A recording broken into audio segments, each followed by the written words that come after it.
Scheiner, for those that were here yesterday would know, it's his voice is gone. He's under the weather, and he's hoping to recover before Shabbat at least. But I will be giving the class today. Looking forward to spending this time with you. Let me know if you're able to hear me. I have this loud air conditioning in the background, so I'm not sure how loud I really am. Okay, so today's class is actually not going to be a Parsha class because for two reasons. One reason is because last week's Torah portion was Tazria, and typically it's read together with this week's Torah portion of Metzora. Metzora means a person that has leprosy, and I'm sure you've heard a lot last week already about such a person and the lessons we can learn from the laws of leprosy, etc. And in a typical year, those two Torah portions are read together because they're really one in a lot of ways. Only this year, in years like this, where it's a leap year, meaning we have an extra month. So, in other words, there's 4 extra Shabbases this year. So we have to kind of lengthen out the Torah a little more in order to finish it in 1 year. Just as a reminder, we finish the Torah every year on Simchat Torah, which that was this year was October 7th. So in order to make sure we still finish at the same time, we have to add in some Torah portions. So obviously we don't add to the Torah. What we do is we will we'll take some of the Torah portions and split them in half. And therefore on like a week like this week, we're reading the second half of what would have been read in one Shabbos in a typical year. So therefore, we're not going to focus on the Torah portion today. We're going to focus on Pesach, on Passover, which is coming up, very soon. It's creeping upon us faster than maybe we would even like. I can't believe it that it's already less than a week.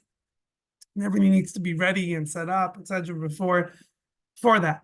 But so that's the second reason, and I think an important main reason why we're going to be talking about it today is because it's so soon. Pesach is so soon, and we're not going to have this class next week because it's going to be on the holiday of Pesach, on Yom Tov itself. So there's no classes online, and so this is the opportunity to really delve into and talk about Pesach. So we're gonna, the thing that we always focus on in the on Passover is the Seder night.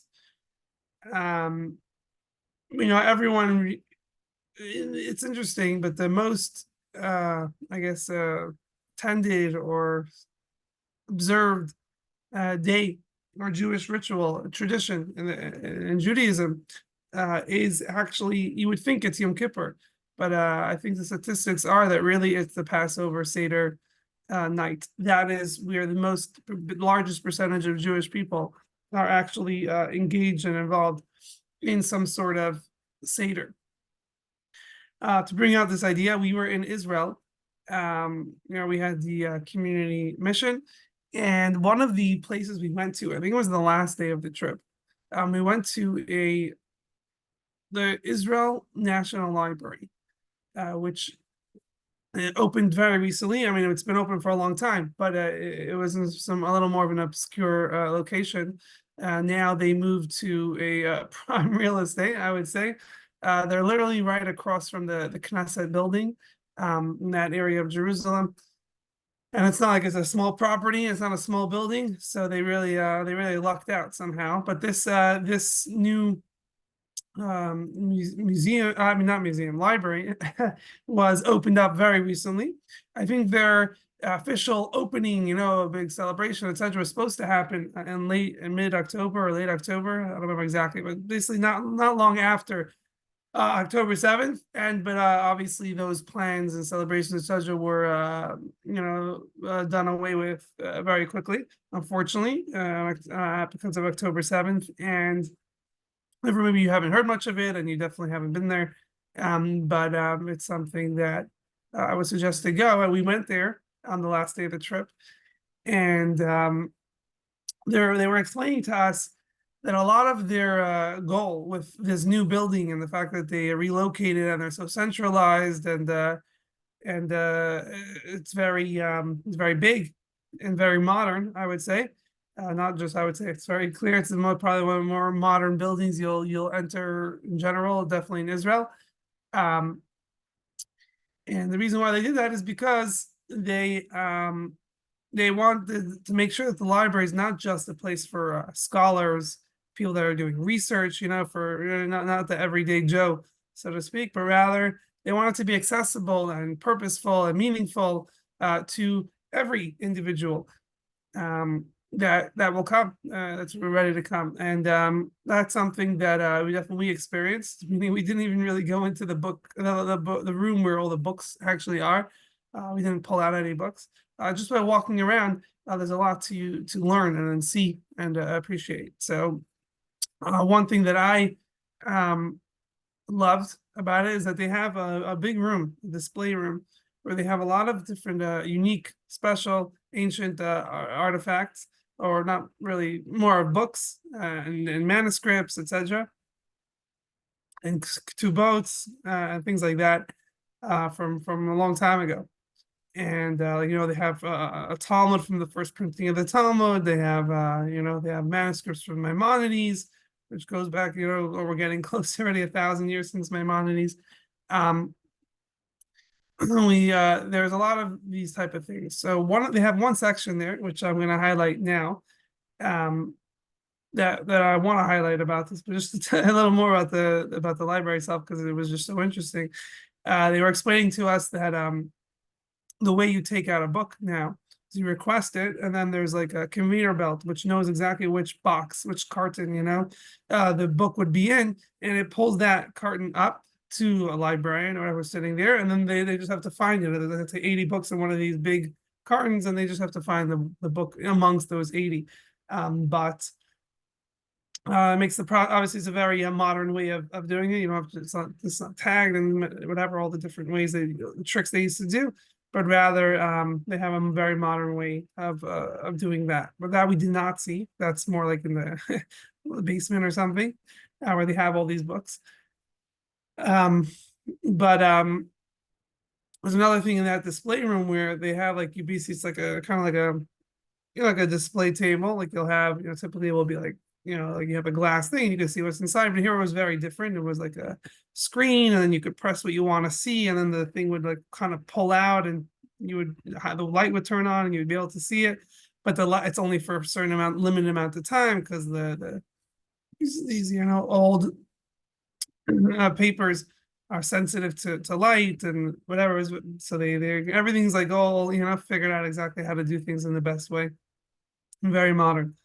But one of the sections that I'm going to highlight was they had a section of Haggadahs.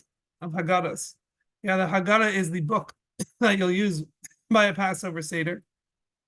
So, you come to shul, you're looking for the Siddur, right? The prayer book. So when you come to a Passover Seder, what are you looking for? What book, what guide do you have? That's called the Haggadah. And throughout history, there's been many Haggadahs that are printed. We don't have that many books from the medieval times, definitely the early medieval times. But one of the things you'll find that is more common or more available is these Haggadahs that were illustrated with pictures and paintings and whatever drawings. But it illustrates this idea that, and this is what we were told in the Israel Museum, that Israel Library, the National Library, that the Haggadah is the most published Jewish book. The most published Jewish book is the Haggadah, which is interesting. Not even the Bible itself, not the Torah. The most published book is the Haggadah. There's over more than 3,000 versions. Now, what does that mean? What's the difference between one version and another? I'm not really sure. But definitely different ways of illustrating it and setting it up, etc. I'm sure there's many versions of the Haggadah. So it kind of points to again this idea of how central it's been in Jewish life, the Passover Seder, the Seder night, the Haggadah itself. and you'll have many Jews that again they don't step in they haven't stepped foot in a synagogue in a while, but they'll come to the Seder. And obviously part of that is because there's a lot to learn, a lot of meaning to take out of the Seder. So uh, that's what we're going to try to highlight some the things that we can take out from the Seder in a way that is relevant to our lives, and maybe you can share it at your Seder table. I'm sure you're doing a lot of your own homework on that, but and obviously I'm sure there's ways we will try to connect it with this year specifically. There's obviously it's a very unique year, different than typical years, and obviously there's a certain part of the Haggadah that's going to be highlighted more than other years. You all know what the one of the favorite parts of the Haggadah is the Manishtana, right? Manishtana halayla hazeh. What is different of this night from all other nights? What makes this night different? I'm sure we're all asking the question, Manishtana hashana hazeh. What makes this year different from all the years? And I'm sure we're going to attempt to answer that question. Okay. So the first thing I want to highlight from the Seder is the fact, who's like, who's the main actor? If the Seder night was like a play, who would you say is the main actor? The Seder night. And one of the things that would come to mind right away would be the matzah. Now, what happens with the matzah? What do we do early on in the Seder? I don't remember how the joke goes exactly about how, like, as a not Jewish person that hears that there's a lot of food by the Seder and for the whole community, whatever, he rocks up to the Seder to get some free food. And then what happens? Everyone comes and they pour a cup of wine and they drink it, and then they do there's all these steps, and then they talk, and for a half hour, and then they pull out the matzah, but they don't eat it, and they dip a vegetable in salt water. They take a little bite. By the time, and then they finally bring out the matzah and they eat it, and they have mar, which is nasty, and like, okay, like this is really what I waited for, this bitter mar, and then they leave, which is right before the actual meal itself, the part where you actually eat the the matzo ball soup, etc. But one of the steps in the Seder, there are 15 total, but one of them is called yachatz, which is to divide, to split in half, and that's referring to. We take typically you will have three matzahs stacked one on top of the other for the under your Seder plate or next to your Seder plate, just a matzah, three matzahs one on top of the other. And you'll take one of the matzahs, the middle one, and you'll divide it, you'll split it, you'll crack it in half. And what do you do with it? So you take there's two pieces now. You're not supposed to try to break it more than two pieces. Two pieces, literally in half. And the smaller half you put back where you took it from. You have three matzahs. The smaller part of what was broken, you put it back inside. And then the bigger piece from this broken matzah, you put it aside and you hide it, right? And this we all know, the afikomen. We get back to it later at the end of the Seder, after we finish our whole meal. That's when you'll eat the afikomen as like a dessert. Maybe we'll talk more about it soon. But that's what happens at this early stage in the Seder. And we made kiddush, you washed your hands, you had some vegetable dipped in typically an onion or a potato dipped in salt water, and then the matzah is split. Now, this is something maybe not everyone is familiar with, but there's if you look at a Haggadah that's annotated, that tells you, what to do exactly at each step, you'll see that there's throughout the Haggadah, which is the Magid, the part where we read through all the paragraphs and going through the story, and asking, and the Manishtana, and all these things are all the four questions, the four sons, all these things are all in this section called Magid. That's the longest one, and if you look in there in the annotation, it will tell you that, over here, uncover the matzahs, and then cover it, and uncover it, and cover the matzahs, etc. We highlight the matzah. Why do we eat it? Because we ran out of we didn't have time for the dough to rise, etc. The matzah is in a certain sense, the what the main actor of this story, of this play that we're doing, the Passover Seder.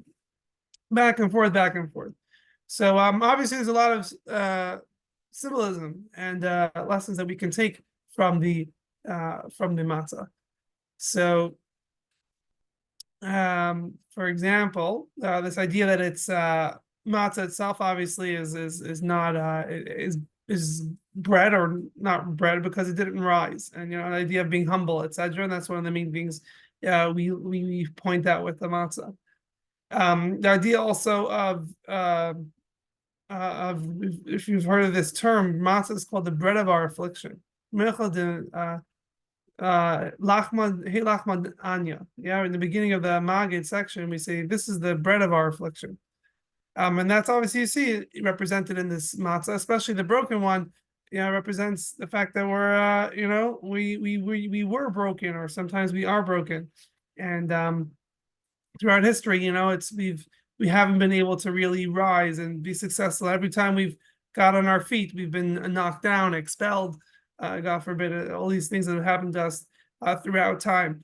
And so that's kind of what the matzah reminds us of, also, at least, as the of being broken, of not being able to rise, etc. Now, the afikomen, right? The other part of it. The afikomen is kind of the highlight of the Seder for a lot of, especially for the children.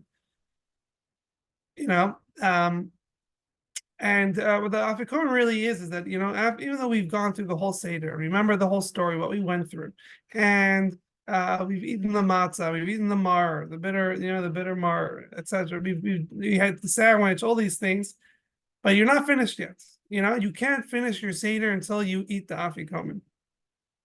Now, afikomen, could look like on the surface level, could look like, oh, you know what?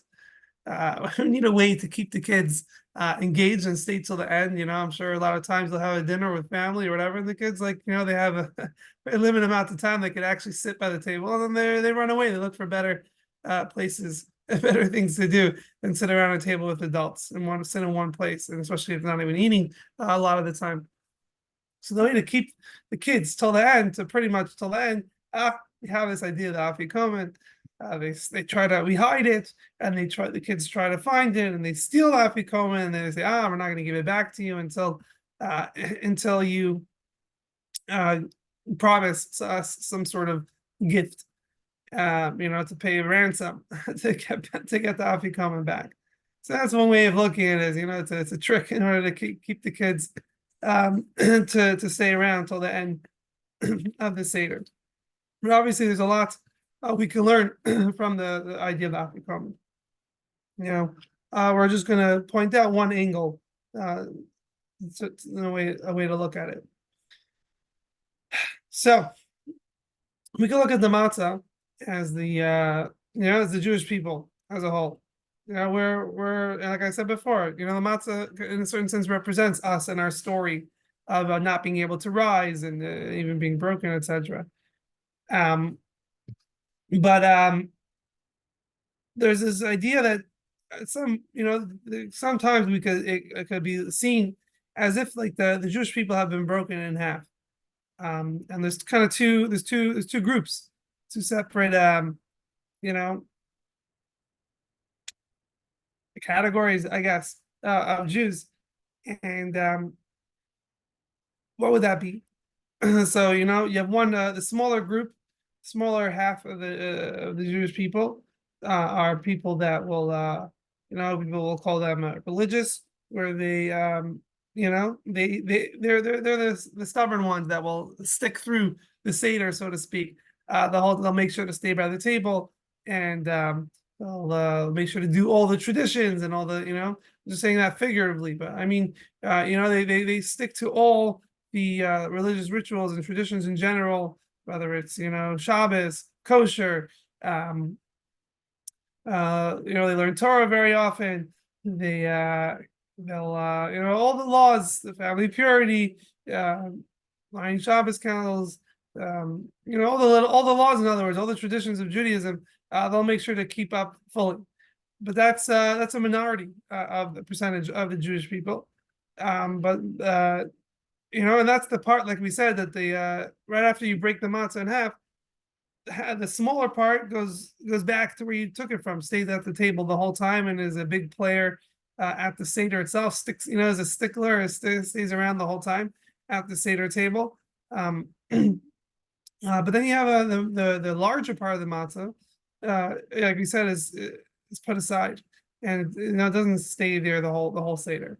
And unfortunately, a lot of the larger portion of the Jewish people are not, so to speak, at the Seder the whole time. They'll have other things that they'll involve with also, and just to bring out some of the, I didn't do a full research at all, but some of the statistics about how bad assimilation has gotten, and where it started from. So it started obviously during the Enlightenment, where obviously hundreds of thousands of Jews they left, they found better things to do than be involved in the Jewish traditions. Then in Eastern Europe, you had this all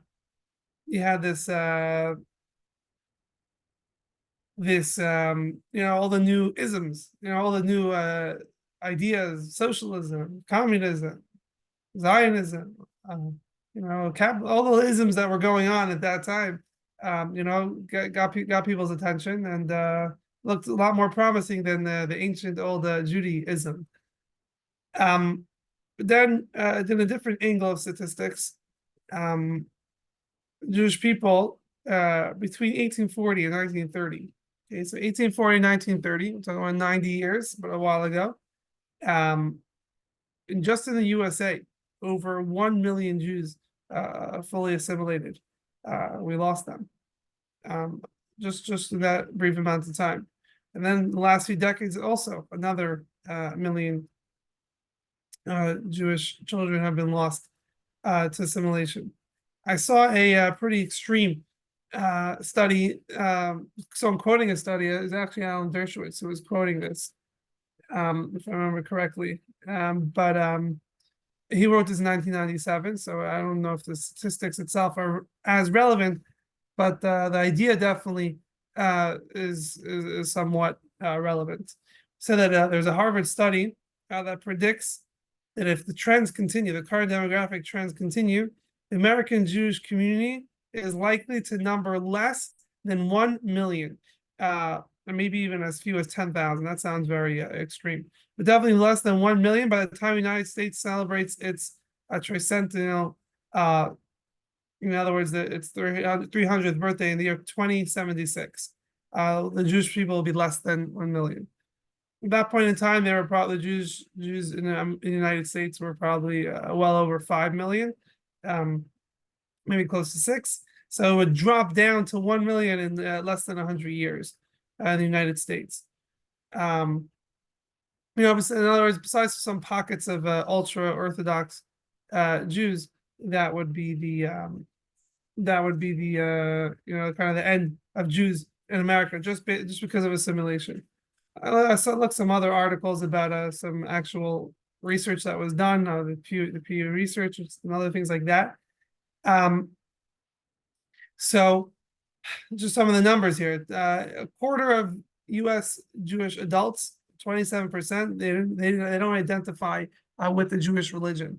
Yeah, they're ethnically, culturally, or family background have some relation to being Jewish, but they're not. They don't identify with the Jewish religion. That's 27%, but it jumps up among Jewish adults under the age of 30. It's 4 in 10, which is 40% in this way. Obviously, but on the other hand, when it comes to people that consider themselves Orthodox, so from the age of 18 to 29, it's 17% identify. 70% of the Jewish people in America identify as Orthodox. But if you go to the age of 65 and older, it's only 3%. So you see that the younger it goes, the larger percentage of Jews in America are considering themselves Orthodox. Um, um, to put it in a different way, people that are under the age of 30, 11% are considered ultra Orthodox, and if you go from the age of 65 and older, it's only 1%. Now, two more points I'm going to point out is that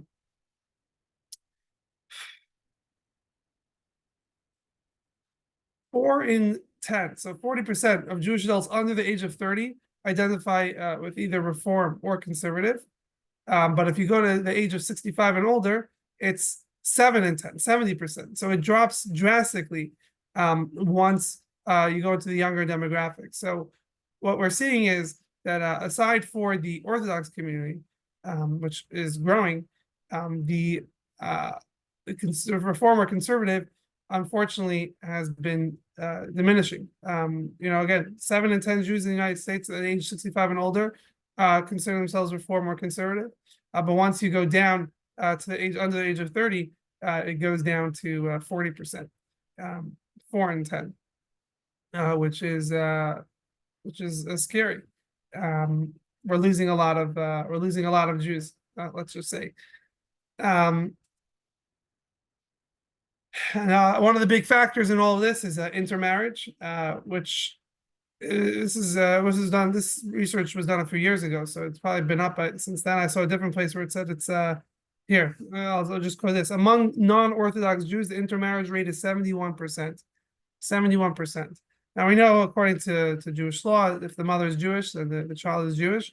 But definitely a significant percentage of the 71% of non-Orthodox Jews that are intermarrying are a Jewish male marrying a non-Jewish woman, and the kids would not be Jewish. So that's the statistics that are going on today. So again, going back to what we're talking about the Seder, that the larger portion of the matzah that is split, there's the smaller part that sticks around to the Seder the whole time and is not getting up from the Seder and is always there. But you have the larger part, which is away, gone for most of the Seder, so to speak. And we're talking figuratively.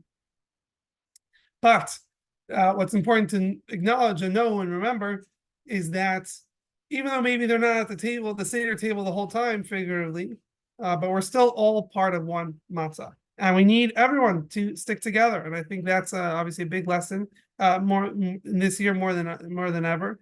This idea that, the Seder cannot be finished without making sure that the Afikomen is part of the Seder too. In other words, you can't forget. You can't say, "Oh, I'm just going to stick with my small little thing that I have going on here," and that's it. But we need to make sure that we don't lose anyone. Everyone stays within stays at the Seder, or comes back to the Seder. Your Seder cannot finish without that. Sometimes the Afikomen could be again hard to locate. It's hard to find a Jew that considers themselves assimilated, but sometimes he'll have a hard time himself. But our job is to try to bring them closer and bring them to the Seder. And that's the only way we can really, as the Seder finishes, we'll say the Shana Haba B'Yerushalayim. Next year in Jerusalem will only happen once we have brought the Afikomen to the Seder. To bring out this idea in a different way, the Lubavitcher Rebbe is famous for introducing this idea of the fifth son. We know there are 4 sons at the Seder, right? There's the wise son, the wicked son, the simple son, and the son that doesn't know how to ask. But the Lubavitcher Rebbe introduced a 5th son. And he said the 5th son is the son that doesn't even come up to the Seder. These 4 sons, no matter what their qualities are and where they're holding in life, at least they showed up. But there's a 5th son that doesn't even make it to the table. And that's it's our job to go out and find them. Don't wait for them to come. We have to go find these 5th sons and try to connect them with a Seder, whether it means literally, if you know anyone that doesn't have a Seder to go to, I'm sure we'd be more than happy to find one for them or to attend our Seder. or wherever they are, no matter where they are, there are seders going on all over the world. I personally was I had the opportunity to go to far flung places on the globe to make sure that there's a seder for people. I'll give you some a place that I went to. One year for Passover, I went to Ukraine, actually, but before Ukraine was a, a famous place, I guess, in 2015. Um, into some random small city in Ukraine called Zhmerinka, not which wasn't far from Berdichev. We were based out of Zhytomyr, if you're familiar with any of these names. But they're a small little community, Jewish community. They have like a little Jewish community center, but they don't have a rabbi. Um, and they don't know how to run a Passover Seder by themselves. And they definitely don't have like the matzah and all these things. So we came and we brought all the matzah and the mar, and we prepared a whole Seder for them, and we ran the Seder. And it was very interesting, even though we didn't speak Russian or Ukrainian. But there's a certain universal. I mean, we had one of the people there that kind of knew English, but obviously it's a hard way to really speak to people in that way. But there's a certain universal language that all of us Jews have that we were able to convey and give over. The story of Passover and freedom, etc. Even in such a place with the language barrier. But that was one year. Another time, I went to Peru, which is it's a city which is like a gateway to the Amazon. So they call it. Like people go there if they want to go on trips in the Amazon from Peru, and you can only get there by plane. You can't drive there. So this was the first. It was actually the first Passover Seder ever done in Iquitos, kosher Passover Seder at least, and we it was a whole wild story. I'm not going to get into it now, but since it was the first one, there were no plans. There was no way of doing it. We had to land there and figure everything out on the ground, which was a very interesting. But you see Hashem's hand and everything, how things worked out. And we had a bunch of Jews in Iquitos, Peru. Imagine that. I never would imagine they would be able to have a seder, a Passover seder, but they we found them and they had matzah and they had the 4 cups of wine, etc. Another place I was sent to was I was sent to Brazil for 1 year. And another year I was sent to Vietnam, which was I have my stories of Vietnam, but in Hanoi actually, which is in the north of Vietnam, not the fun part of Vietnam necessarily. You still feel some level of communism or socialism there. For example, in the Chabad that we were based in, it's not officially a synagogue. You don't really find where the Torah scrolls and things like that because of the government, believe it or not. But if you go to the seders, especially in the Far East, you'll see there are hundreds of people that come to these seders. And you think, oh, it's so far flung place. Why would there be so many Jews there? There are Jews. There are Jews all over. Jews that are wandering, finding themselves, etc. But they all want to be at a Passover seder, and it was very special to give them that opportunity. And again, this is the Lubavitcher Rebbe's idea of the fifth son, the son that's not even at the seder.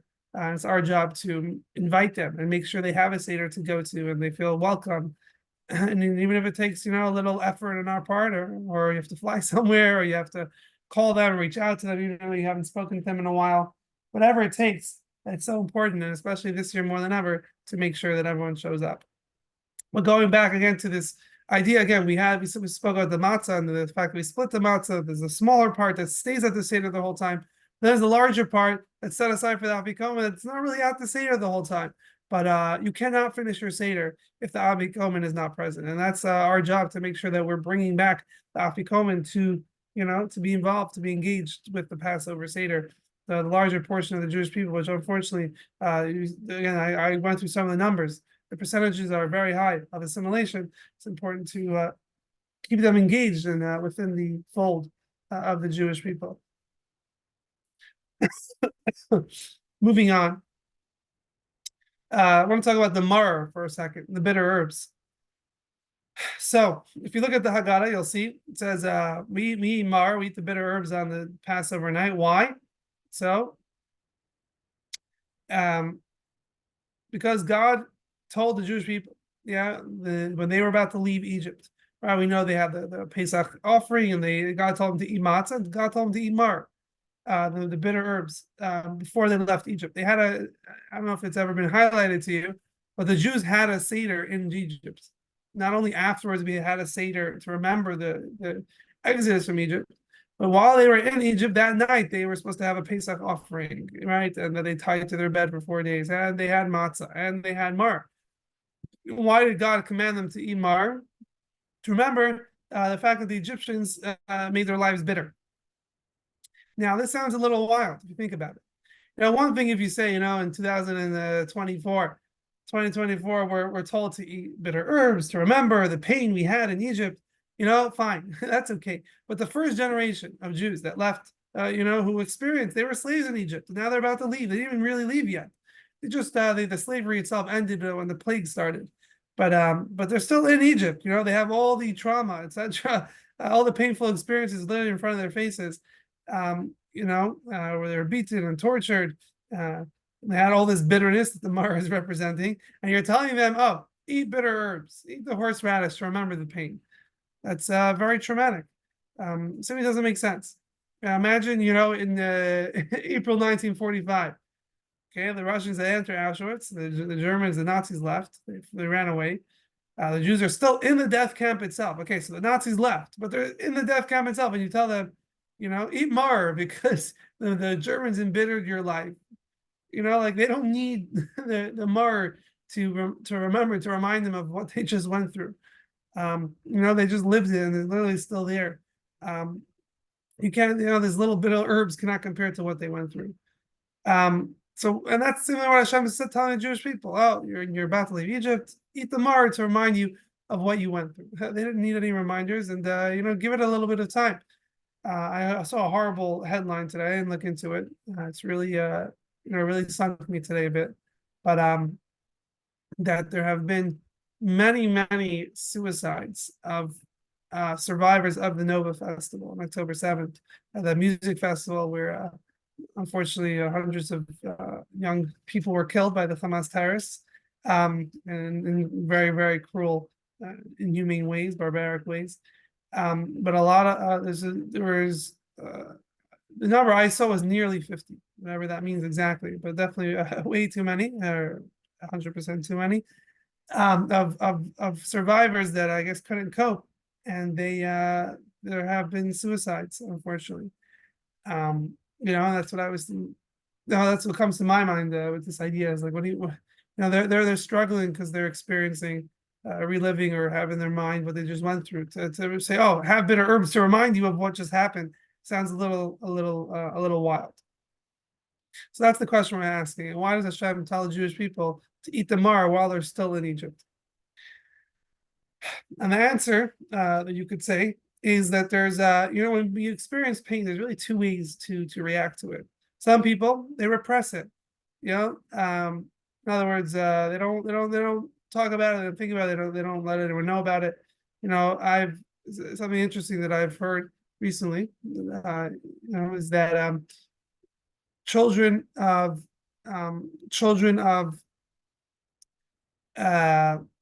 Holocaust survivors will tell you that I'm saying people that grew up in these communities where there were many Holocaust survivors, that they didn't talk for the first whatever amount of years. No one really talked about the Holocaust.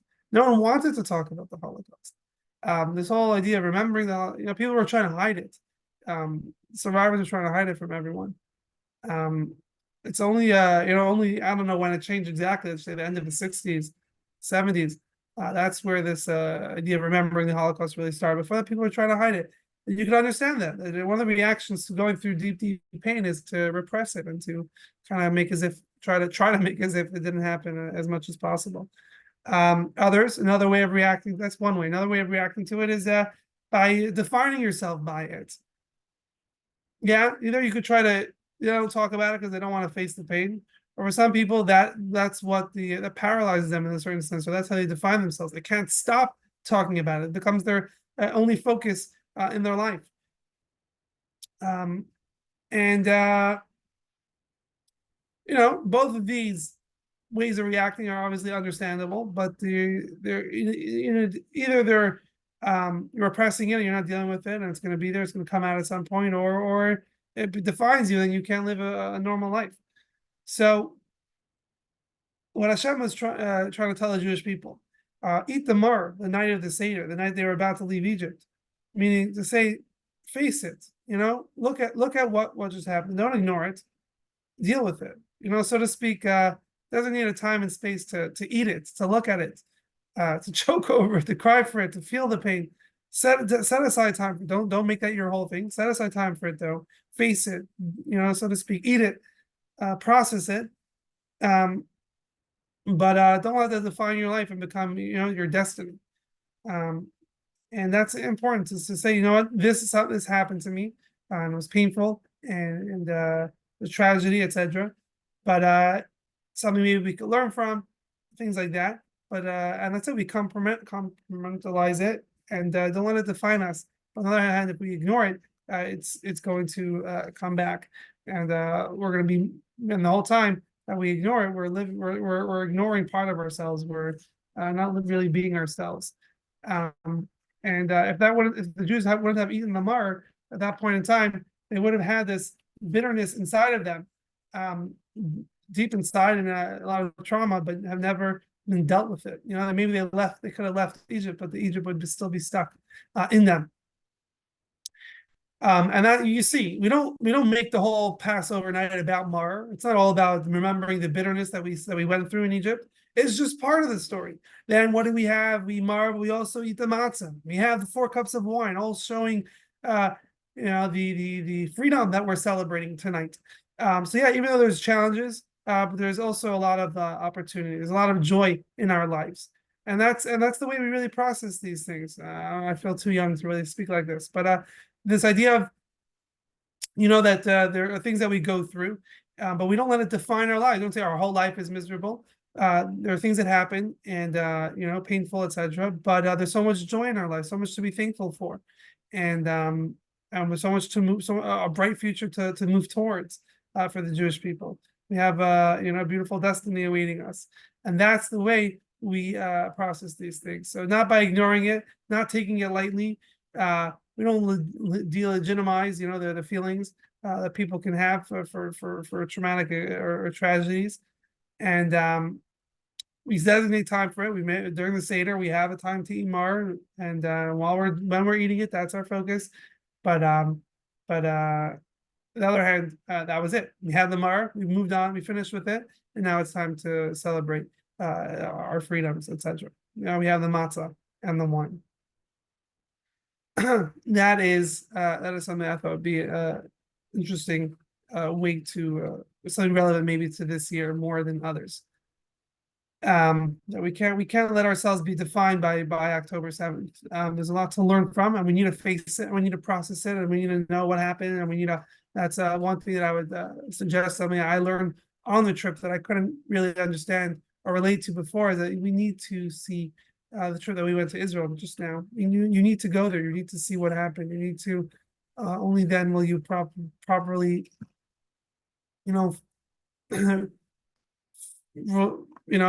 understand what really went on.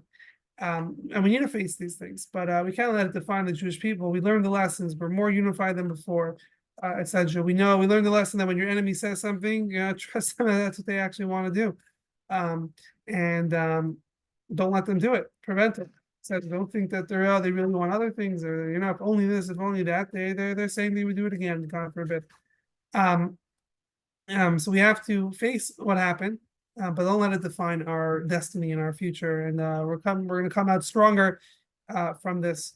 And that's the mar, the mar in the Seder kind of tells us this idea. Yes, we're celebrating freedom and destiny, etc.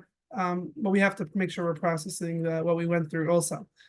Another thing I want to highlight from the Seder is this idea that I know people don't like to sit and read the whole Haggadah and focus on every paragraph, but one of the things you'll notice is, in the Talmud mentions this idea that we have to start with gnus, with something that's not good, and then we lead to the salvation, we lead to the good times that come afterwards. So we start with the negative things. So one of the ways in the Haggadah you'll see that we start with the negative things. We start from the beginning. we say that in the beginning our fathers served idols, and now God has brought us close to His service. Yeah, what is it referring to? Who's our fathers that served idols?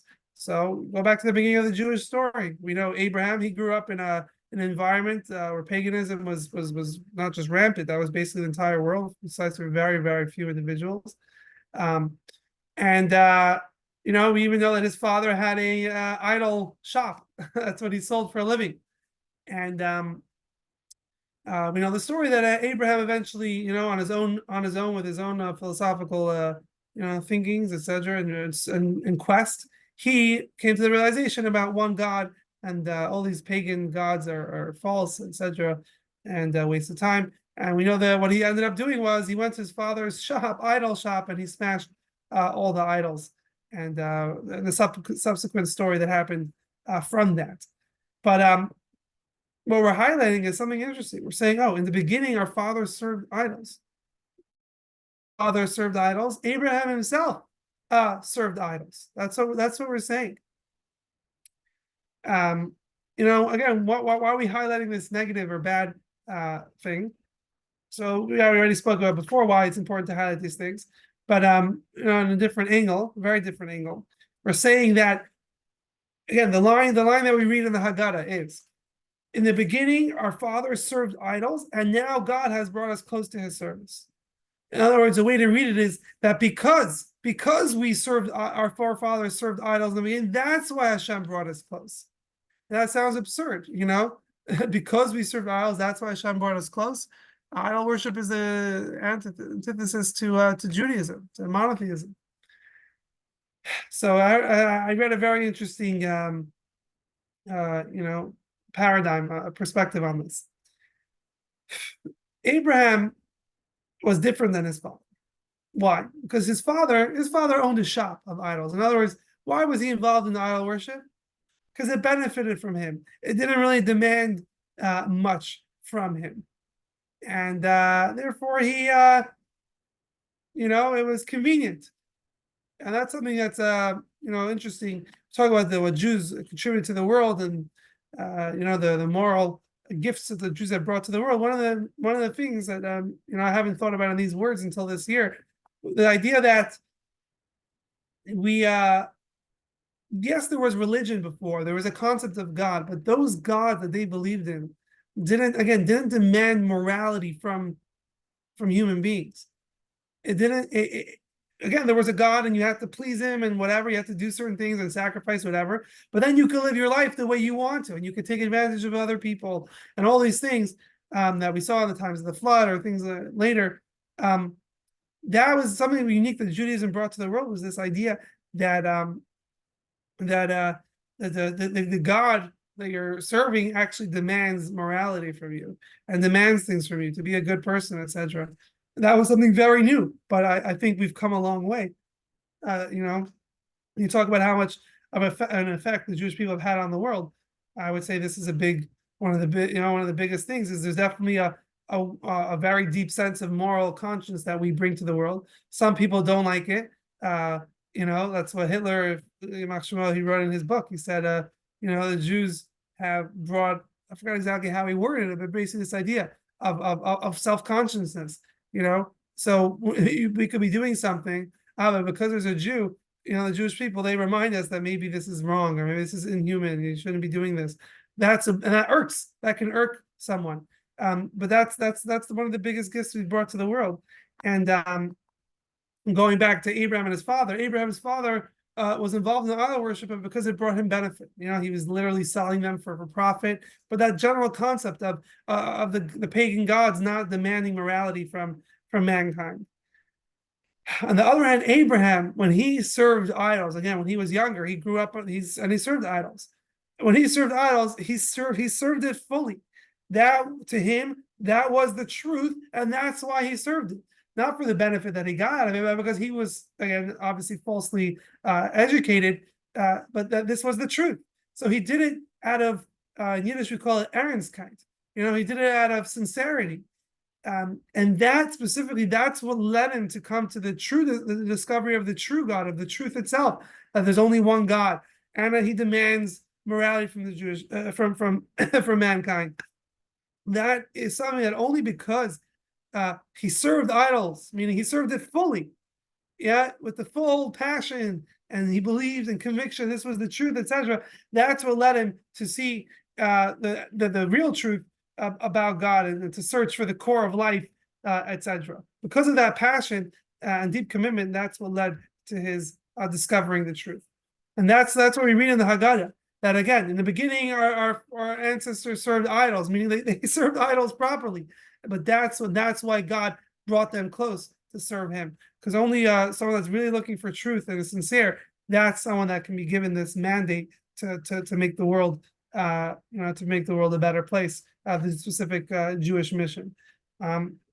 So I thought that was something interesting. Also, again, it's important to realize in today's time that for some reason it's wild that there's so many people in the world, millions, billions of people that can think that the good people in the story are the evil ones, and somehow things have gotten so confused, and there's a certain moral lack of moral clarity, unfortunately, in the world today.